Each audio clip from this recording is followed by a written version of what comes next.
Mute कर लीजिएगा।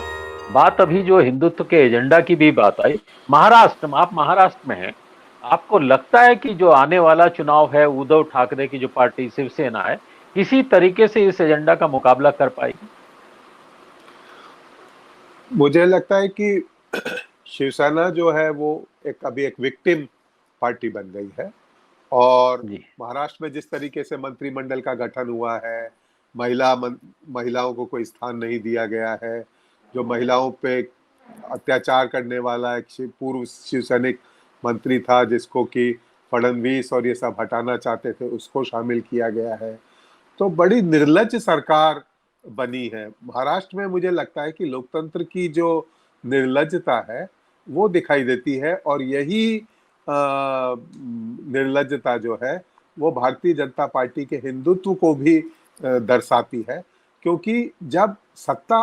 आपके पास में, या मोदी और शाह जैसे अहंकारी नेता आ जाते हैं कि हम जो भी करेंगे लोग बाग स्वीकार कर लेंगे, हम जंगल काट देंगे, मेट्रो चला देंगे, अगले दिन ऐसे अधिकारियों को नियुक्त कर देंगे जो कि रातों रात जिन्होंने हजारों पेड़ काट दिए थे। तो पर्यावरण के साथ, स्त्री मुद्दों के साथ, भ्रष्टाचार, पैसों के मामले के साथ, और हिंदुत्व का जो सवाल है, क्योंकि मुझे नहीं लगता कि भारतीय जनता पार्टी कोई हिंदुत्व को लेके बहुत ज्यादा सीरियस है। उसको केवल जो सिंबॉलिक, जैसे जो राम मंदिर है वो बन जाएगा, या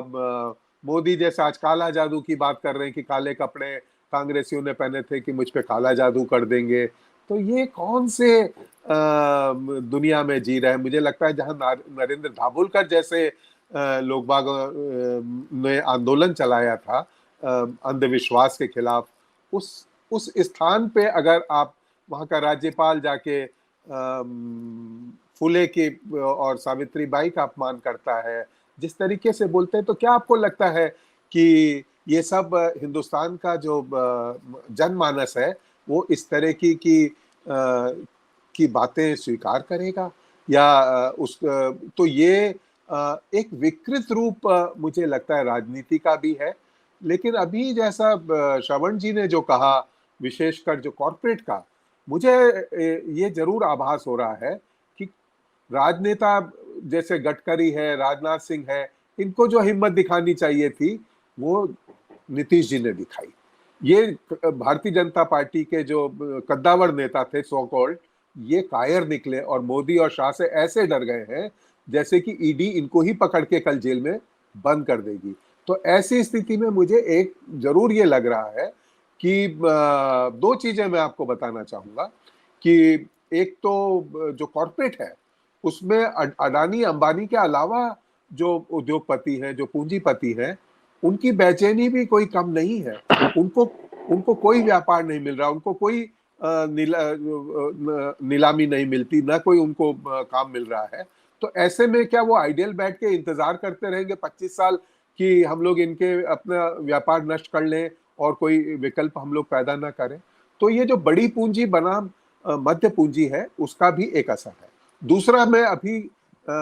मेरा 3 एक महीने में जब विदेश में था तो मैंने देखा कि विदेश में, विशेषकर अमेरिका के जनमानस में जो है वो ये घर घर कर गया है कि भारत में हिंदू राष्ट्रवादी पार्टी ने कब्जा कर लिया है वहां के समाज पे, और नाजीवादी पार्टी जो है वो काफी ताकतवर हो गई है। इनको केवल, न केवल धार्मिक आधार पे, बल्कि हिटलर के जो समर्थन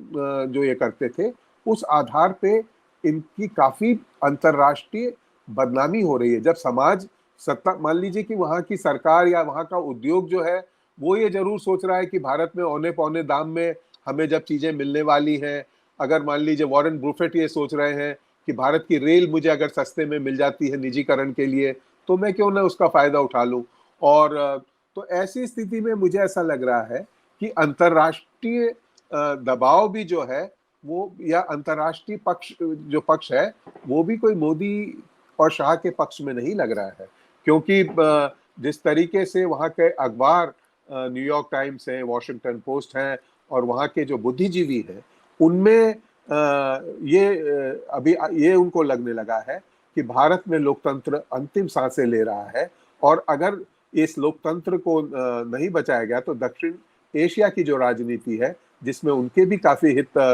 समाहित है, क्योंकि ये सबको लग रहा है कि मोदी का जो मॉडल है वो चीन में जिस तरीके से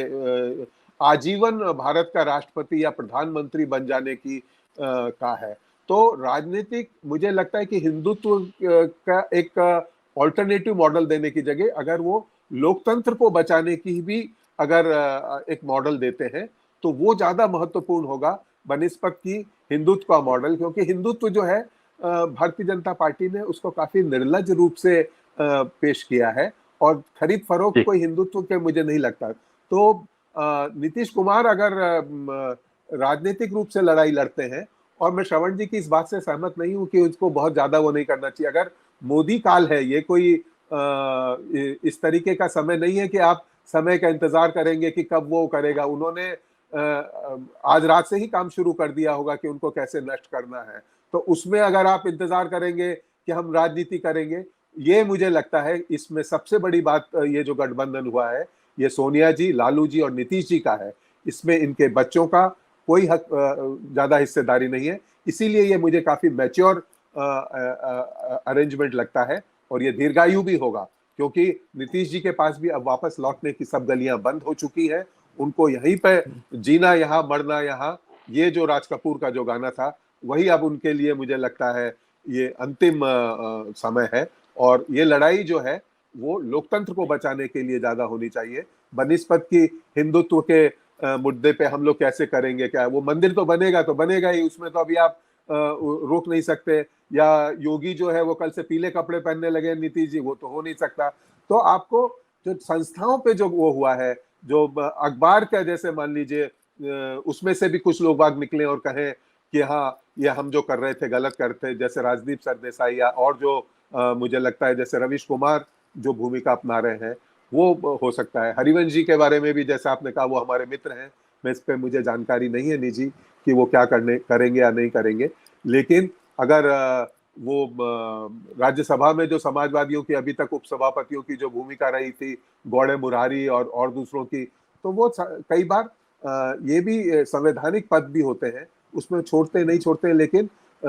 वो काफी राज्यसभा में भी तंग कर सकते हैं सत्तारूढ़ दल को, और वहां पे भी एक लड़ाई की वो करना चाहिए। जो मुझे लगता है कि जो पद मिले हुए हैं सब छोड़ दो, ये त्याग की बात अभी नहीं होनी चाहिए, कि रणनीति के अनुसार इसमें काम किया जाना चाहिए। और यही